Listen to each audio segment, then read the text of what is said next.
ओम नमः शिवाय।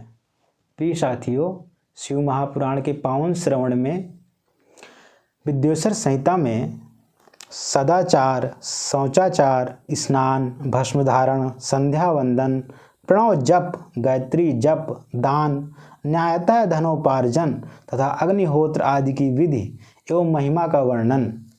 ऋषियों ने कहा, सूत जी, अब आप शीघ्र ही हमें वह सदाचार सुनाइए जिससे विद्वान पुरुष पुण्य लोकों पर विजय पाता है। स्वर्ग प्रदान करने वाले धर्ममय आचार तथा नरक का कष्ट देने वाले अधर्ममय आचारों का भी वर्णन कीजिए। सूत जी बोले, सदाचार का पालन करने वाला विद्वान ब्राह्मण ही वास्तव में ब्राह्मण नाम धारण करने का अधिकारी है।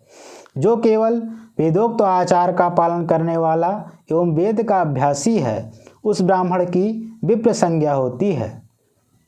सदाचार, वेदाचार तथा विद्या, इनमें से एक एक गुण से ही युक्त होने पर उसे द्विज कहते हैं, जिसमें स्वल्प मात्रा में ही आचार का पालन देखा जाता है। जिसने वेदाध्ययन भी बहुत कम किया है तथा राजा का सेवक अर्थात पुरोहित, मंत्री आदि है, उसे क्षत्रिय ब्राह्मण कहते हैं। जो ब्राह्मण कृषि तथा वाणिज्य कर्म करने वाला है और कुछ ब्राह्मणोचित आचार का भी पालन करता है, वह वैश्य ब्राह्मण है। तथा जो स्वयं ही खेत जोतता अर्थात हल चलाता है, उसे शूद्र ब्राह्मण कहा गया है। जो दूसरों के दोष देखने वाला और प्रद्रोही है, उसे चांडाल द्विज कहते हैं। इसी तरह क्षत्रियों में भी जो पृथ्वी का पालन करता है, वह राजा है। दूसरे लोग राजत्वहीन क्षत्रिय माने गए हैं। वैश्यों में भी जो धान्य आदि वस्तुओं का क्रय विक्रय करता है, वह वैश्य कहलाता है। दूसरों को वणिक कहते हैं। जो ब्राह्मणों, क्षत्रियों और वैश्यों की सेवा में लगा रहता है, वही वास्तव में शूद्र कहलाता है। जो शूद्र हल जोतने का काम करता है, उसे वृखल समझना चाहिए। सेवा, शिल्प और कर्षण से भिन्न वृत्ति का आश्रय लेने वाले शूद्र दस्यु कहलाते हैं। इन सभी वर्णों के मनुष्यों को चाहिए कि वे ब्रह्म मुहूर्त में उठकर पूर्वाभिमुख हो सबसे पहले देवताओं का, फिर धर्म का, अर्थ का, उसकी प्राप्ति के लिए उठाए जाने वाले क्लेशों का तथा आय और व्यय का भी चिंतन करे। रात के पिछले प्रहर को उषा काल जानना चाहिए। उस अंतिम प्रहर का जो आधा या मध्य भाग है, उसे संधि कहते हैं। उस संधि काल में उठकर द्विज को मलमूत्र आदि का त्याग करना चाहिए। घर से दूर जाकर बाहर से अपने शरीर को ढके रहकर दिन में उत्तराभिमुख बैठकर मलमूत्र का त्याग करे। यदि उत्तराभिमुख बैठने में कोई रुकावट हो तो दूसरी दिशा की ओर मुख करके बैठे। जल, अग्नि, ब्राह्मण आदि तथा देवताओं का सामना बचाकर बैठे। मल त्याग करके उठने पर फिर उस मल को न देखे। तदंतर जलाशय से बाहर निकाले हुए जल से ही गुदा की शुद्धि करे, अथवा देवताओं, पितरों तथा ऋषियों के तीर्थों में उतरे बिना ही प्राप्त हुए जल से शुद्धि करनी चाहिए। गुदा में 7, 5 या 3 बार मिट्टी लगाकर उसे धोकर शुद्ध करें। लिंग में ककोड़े के फल के बराबर मिट्टी लेकर लगाएं और उसे धो लें। परंतु गुदा में लगाने के लिए एक पसर मिट्टी की आवश्यकता होती है। लिंग और गुदा की शुद्धि के पश्चात उठकर अन्यत्र जाए और हाथ पैरों की शुद्धि करके 8 बार कुल्ला करे। जिस किसी वृक्ष के पत्ते से अथवा उसके पतले काष्ठ से जल के बाहर दतुवन करना चाहिए, उस समय तर्जनी अंगुली का उपयोग न करे। यह अदंत शुद्धि का विधान बताया गया है। तदंतर जल संबंधी देवताओं को नमस्कार करके मंत्र पाठ करते हुए जलाशय में स्नान करे। यदि कंठ तक या कमर तक पानी में खड़े होने की शक्ति ना हो तो घुटने तक जल में खड़ा हो अपने ऊपर जल छिड़ककर मंत्रोच्चारण पूर्वक स्नान कार्य संपन्न करे। विद्वान पुरुष को चाहिए कि वहाँ तीर्थ जल से देवता आदि का स्नानांग तर्पण भी करे। इसके बाद धौत वस्त्र लेकर 5 कच्छ करके उसे धारण करे। साथ ही कोई उत्तरी भी धारण कर ले, क्योंकि संध्या वंदन आदि सभी कर्मों में उसकी आवश्यकता होती है। नदी आदि तीर्थों में स्नान करने पर स्नान संबंधी उतारे हुए वस्त्र को वहां न धोए।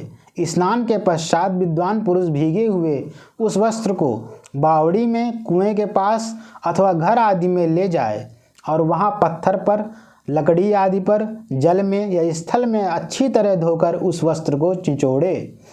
द्विजो वस्त्र को निचोड़ने से जो जल गिरता है वह एक श्रेणी के पितरों की तृप्ति के लिए होता है।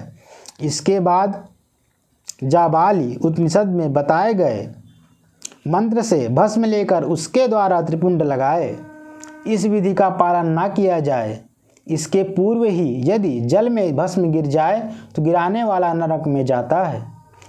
आपो ही इत्यादि मंत्र से पाप शांति के लिए सिर पर जल छिड़के तथा यश छायाए इस मंत्र को पढ़कर पैर पर जल छिड़के।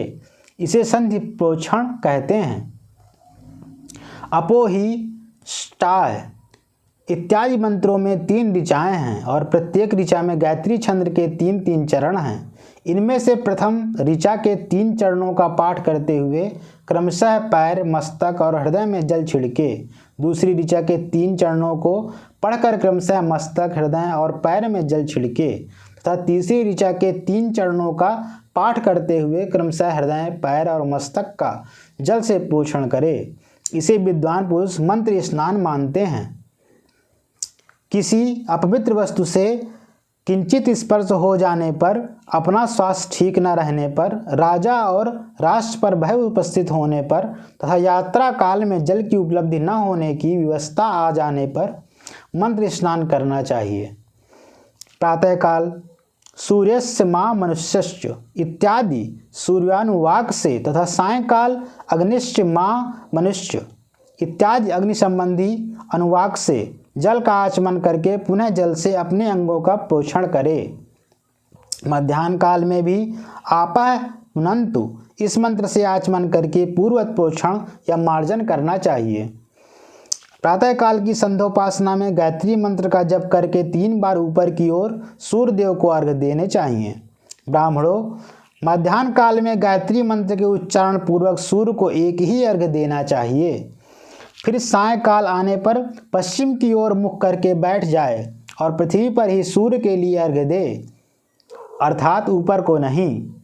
प्रातःकाल और मध्याह्न के समय अंजलि में अर्घ्य जल लेकर अंगुलियों की ओर से सूर्य देव के लिए अर्घ्य दे।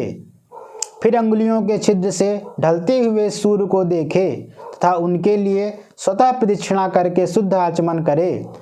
सायंकाल में सूर्यास्त से 2 घड़ी पहले की हुई संध्या निष्फल होती है, क्योंकि वह संध्या का समय नहीं है। ठीक समय पर संध्या करनी चाहिए, ऐसी शास्त्र की आज्ञा है। संध्योपासना किए बिना दिन बीत जाए तो प्रत्येक समय के लिए क्रमशः प्रायश्चित करना चाहिए। यदि एक दिन बीते तो प्रत्येक बीते हुए संध्या काल के लिए नित्य नियम के अतिरिक्त 100 गायत्री मंत्र का अधिक जप करे। यदि नित्य कर्म के लुप्त हुए 10 दिन से अधिक बीत जाएं तो उसके प्रायश्चित रूप में 1 लाख गायत्री का जप करना चाहिए। यदि 1 मास तक नित्य कर्म छूट जाए तो पुनः अपना उपनयन संस्कार कराए। अर्थ सिद्धि के लिए ईश, गौरी, कार्तिकेय, विष्णु, ब्रह्मा, चंद्रमा और यम का तथा ऐसे ही अन्य देवताओं का भी शुद्ध जल से तर्पण करे।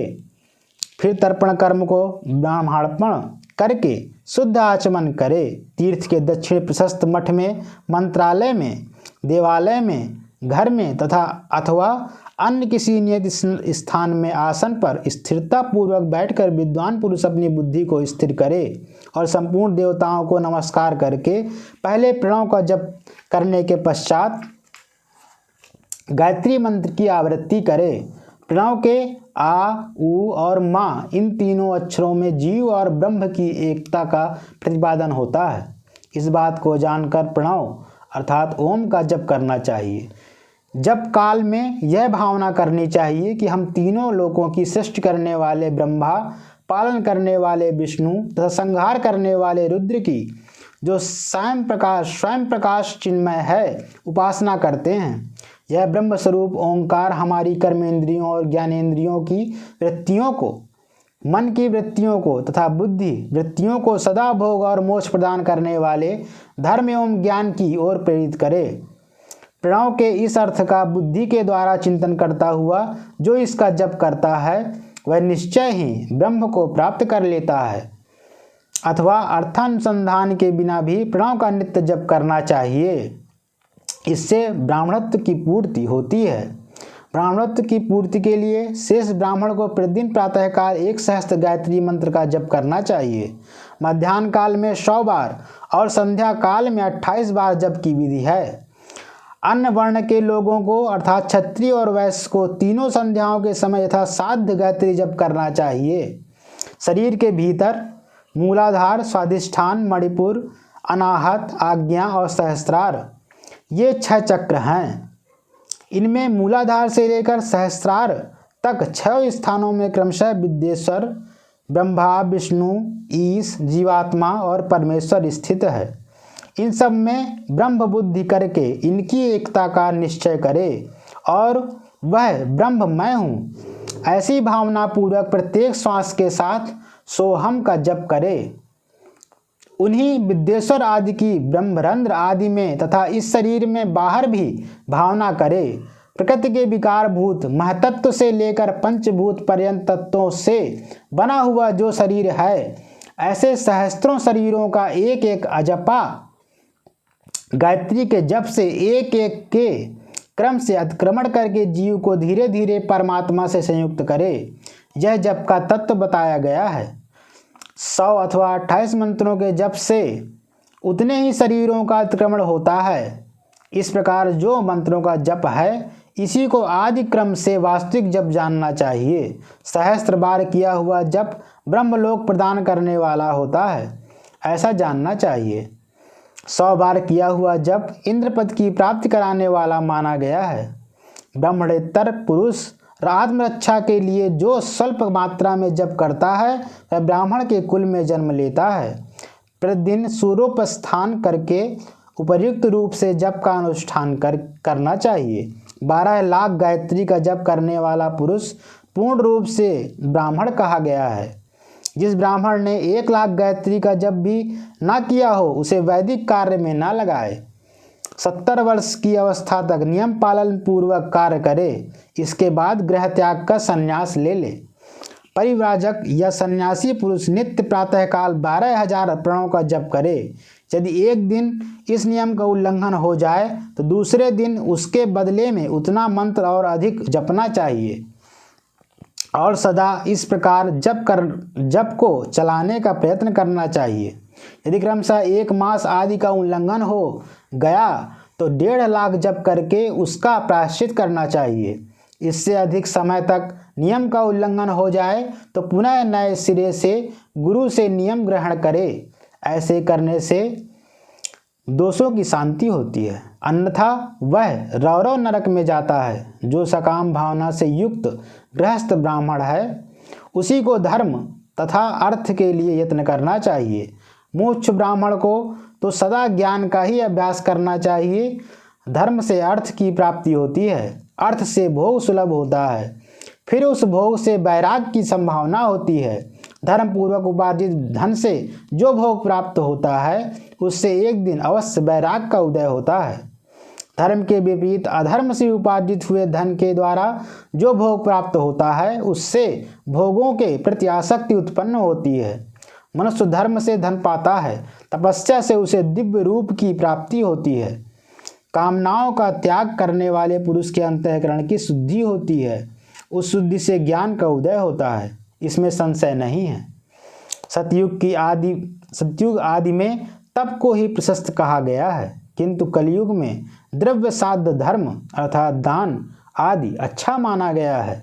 सतयुग में ध्यान से, त्रेता में तपस्या से और द्वापर में यज्ञ करने से ज्ञान की सिद्धि होती है, परंतु कलयुग में प्रतिमा भगवत विग्रह की पूजा से ज्ञान लाभ होता है।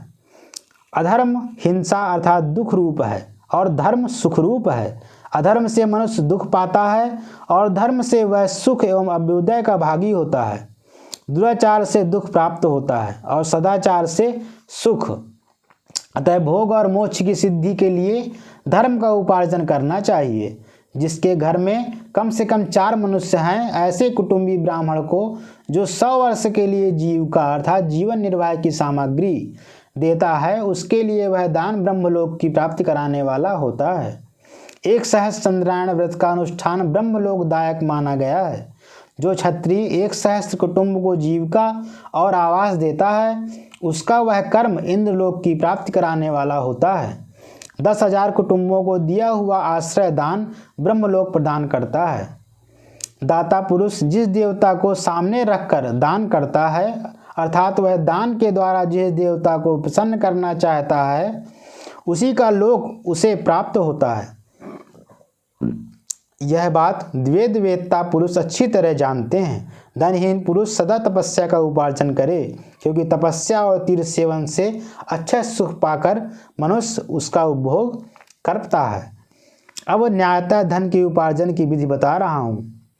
ब्राह्मण को चाहिए कि वे सदा सावधान रहकर विशुद्ध प्रतिग्रह अर्थात दान ग्रहण तथा याजन यज्ञ कराने आदि से धन का अर्जन करे। वह इसके लिए कहीं दीनता न दिखाए और न अत्यंत क्लेशदायक कर्म ही करे। क्षत्रिय बाहुबल से धन का उपार्जन करे और वैश्य कृषि और गोरक्षा से। न्यायोपार्जित धन का दान करने से दाता को ज्ञान की सिद्धि प्राप्त होती है। ज्ञान सिद्धि द्वारा सब पुरुषों को गुरु कृपा मोक्ष सिद्धि सुलभ होती है। मोक्ष से स्वरूप की सिद्धि अर्थात ब्रह्म रूप से स्थिति प्राप्त होती है, जिससे मुक्त पुरुष परमानंद का अनुभव करता है। गृहस्थ पुरुष को चाहिए कि वह धन धान्यादि सब वस्तुओं का दान करे। वह तृषा निवृत्ति के लिए जल तथा क्षुधा रूपी रोग की शांति के लिए सदा अन्न का दान करे। खेत धान्य कच्चा अन्न तथा भक्ष्य भोज लेह और चोष इस 4 प्रकार के सिद्ध अन्न दान करने चाहिए, जिसके अन्न को खाकर मनुष्य जब तक कथा श्रवण आदि सद्धर्म का पालन करता है, उतने समय तक उसके किए हुए पुण्य फल का आधा भाग दाता को मिल जाता है। इसमें संशय नहीं है। दान देने वाला पुरुष दान में प्राप्त हुई वस्तु का दान तथा तपस्या करके अपने प्रतिग्रह जनित पाप की शुद्धि कर ले, अन्यथा उसे रौरव नरक में गिरना पड़ता है। अपने धन के 3 भाग करे, 1 भाग धर्म के लिए, दूसरा भाग वृद्धि के लिए तथा तीसरा भाग अपने उपभोग के लिए। नित्य नैमित्तिक और काम ये तीनों प्रकार के कर्म धर्मार्थ रखे हुए धन से करे। साधक को चाहिए कि वह वृद्धि के लिए रखे हुए धन से ऐसा व्यापार करे जिससे उस धन की वृद्धि हो, तथा उपभोग के लिए रक्षित धन से हितकारक परमित एवं पवित्र भोग भोगे। खेती से पैदा किए हुए धन का 10वां अंश दान कर दे, इससे पाप की शुद्धि होती है। शेष धन से धर्म वृद्धि एवं उपभोग करे, अन्यथा वह रौरव नरक में पड़ता है, अथवा उसकी बुद्धि पाप पूर्ण हो जाती है या खेती ही चौपट हो जाती है। वृद्धि के लिए किए गए व्यापार में प्राप्त हुए धन का 6वां भाग दान कर देने योग्य है। बुद्धिमान पुरुष अवश्य उसका दान कर दे। विद्वान को चाहिए कि वह दूसरों के दोषों का बखान न करे। ब्राह्मणों दोषवश दूसरों के सुने या देखे हुए छिद्र को भी प्रकट न करे। विद्वान पुरुष ऐसी बात न कहे जो समस्त प्राणियों के हृदय में रोष पैदा करने वाली हो। ऐश्वर्य की सिद्धि के लिए दोनों संध्याओं के समय अग्निहोत्र कर्म अवश्य करे। जो दोनों समय अग्निहोत्र करने में असमर्थ हो, वह एक ही समय सूर्य और अग्नि को विधिपूर्वक दी हुई आहुति से संतुष्ट करे। चावल धान्य घी फल कंद तथा हविष्य इनके द्वारा विधिपूर्वक स्थाली पाक बनाए तथा यथोचित रीति से सूर्य और अग्नि को अर्पित करे। यदि हविष्य का अभाव हो तो प्रधान होम मात्र करे। सदा सुरक्षित रहने वाली अग्नि को विद्वान पुरुष अजस्र की संज्ञा देते हैं, अथवा संध्या काल में जप मात्र या सूर्य की वंदना मात्र कर ले।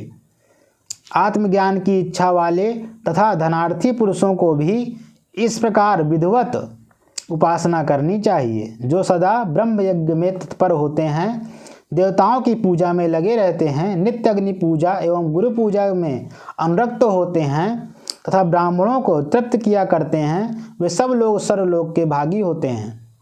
इस प्रकार विद्येश्वर संहिता का यह अध्याय पूर्ण हुआ। हमारे चैनल से जुड़े रहने के लिए हमें सब्सक्राइब करें। ओम नमः शिवाय।